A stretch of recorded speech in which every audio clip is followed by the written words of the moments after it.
in the last part of First John, and then we'll be tomorrow in Second John, Third John, and also the book of Jude. So I wanted to jump on here. Tomorrow's my day off, so I won't be jumping on here for this, but I wanted to give you the Jude video so you get a little bit of an overview. At first I said I was going to talk about that in worship, but actually I'm jumping into Job, and I think it'll be helpful to spend some time with Job both this week and next week. There's just a lot to talk about when it comes to suffering and why the whys of suffering that we ask, and how we can get through suffering, and that became evident to me just conversations we were having. I'm like, you know what, I already got a sermon done for Jude, but I'm actually going to go and talk about Job instead, because I think that's what we really need to hear, and so we'll prepare you for that as well. Probably get you the video on Saturday morning, see if we can get that to you.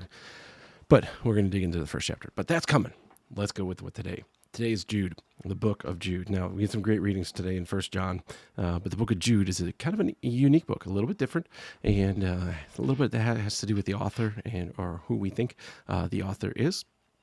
And its place in the scriptures. Lots, as we said, I think as we were talking about Peter, First and Second Peter, a lot here that's kind of echoed from some of the other books, but probably dealing with some of the same issues and struggles that the early church had. So that's enough from me. Let's hear from the friends over at the Bible Project. We can print off some of these for you if you want one of these too.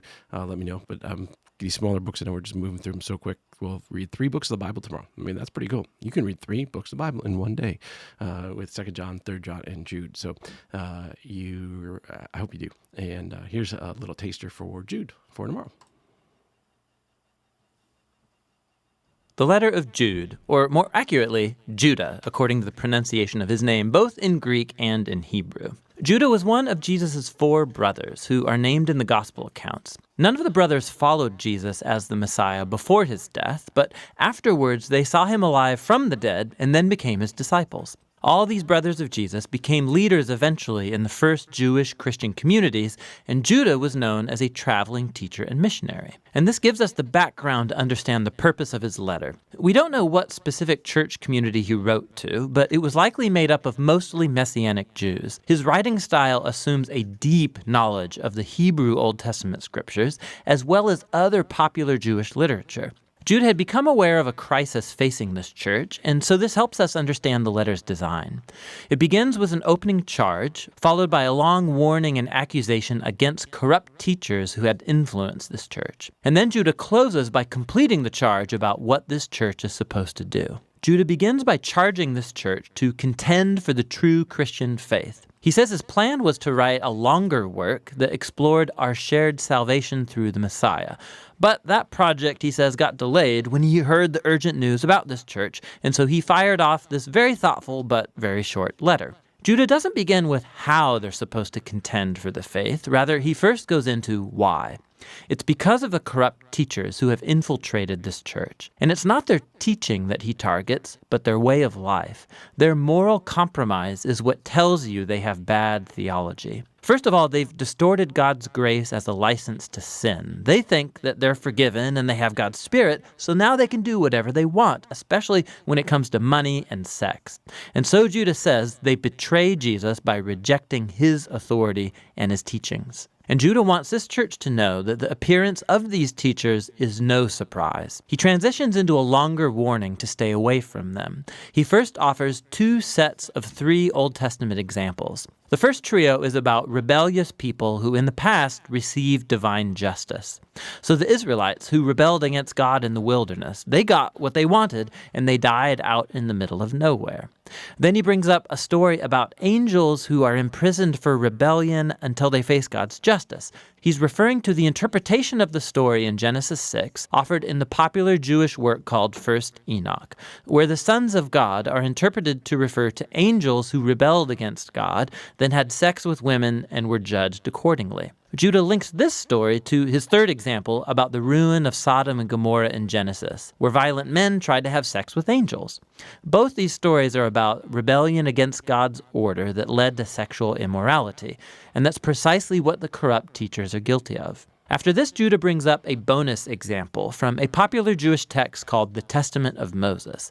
Like Enoch, it was not part of the Old Testament scriptures, and it was a creative retelling of Moses' final days and words based on Deuteronomy. In the section that Judah quotes from, Moses has died, and there's a good angel, Michael, who is refuting the devil's accusations against Moses, but he decides to leave final judgment for God alone. Now, these stories might seem kind of odd to you, but for Jewish people who were raised on this literature, Judah's warnings make good sense. The behavior of these corrupt teachers has ancient roots: rebellion against God's authority, sexual immorality, rejecting God's messengers. And this connects to the second trio of examples. They're all about rebels who went on to corrupt other people.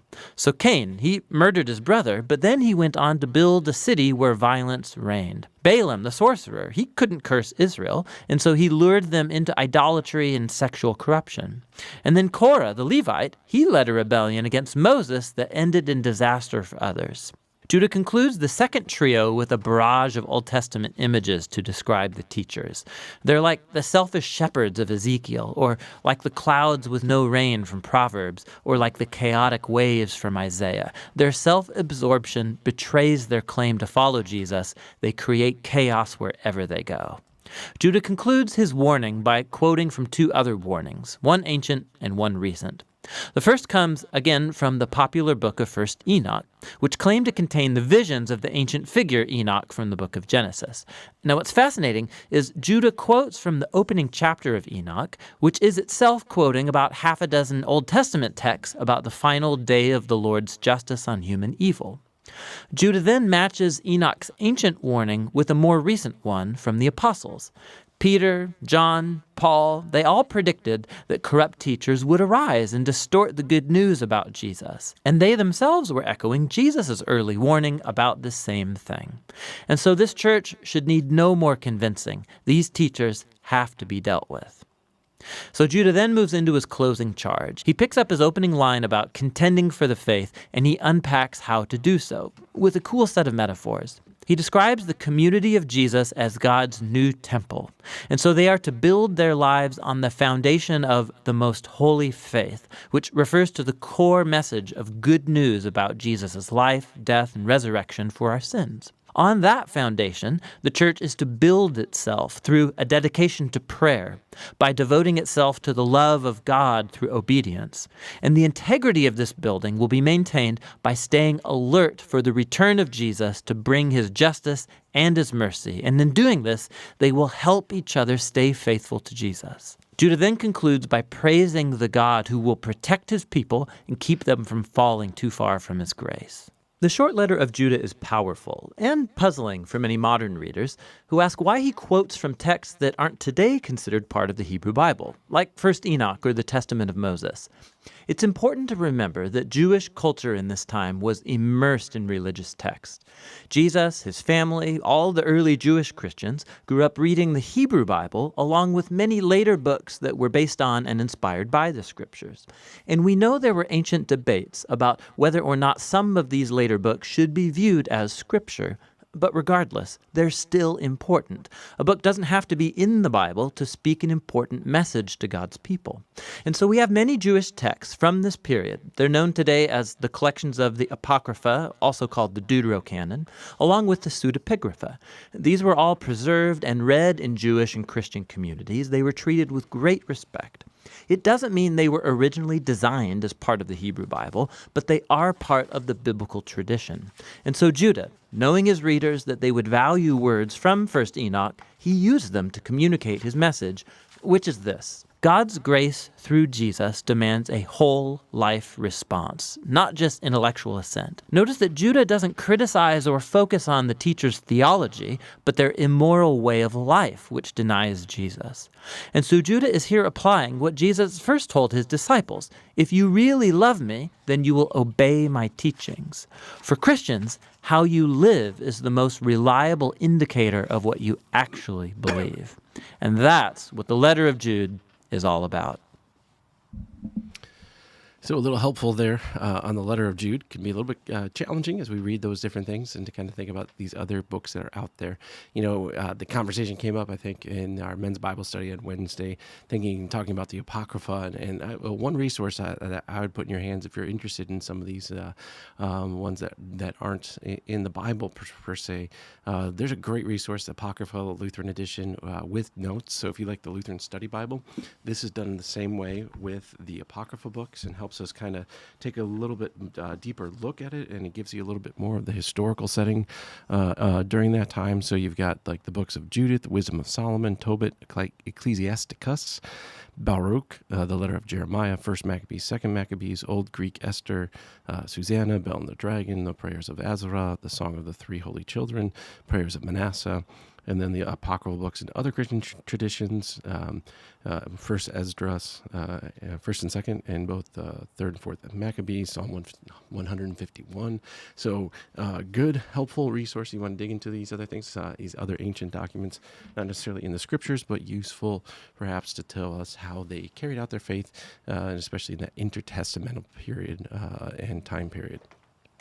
And so we're going to jump out of the epistles that we've been reading, and we're going to go into a new genre of literature. We're going to be in wisdom literature. So wisdom literature, as you're going to see in the book of Job, Job's interesting for that because it starts with the narrative, it ends with the narrative. The first two chapters, last chapter, and then in between is a whole bunch of Hebrew poetry and beautiful things going on in there that we can't always see in English, but you can kind of see if you're reading it like a printed English Bible, you can see kind of how it all plays out on that as well. So encourage you in your journey. Remember, this is New Bookmark Weekend. If you haven't gotten the new bookmark number 5 is done Saturday, and bookmark number 6 starts.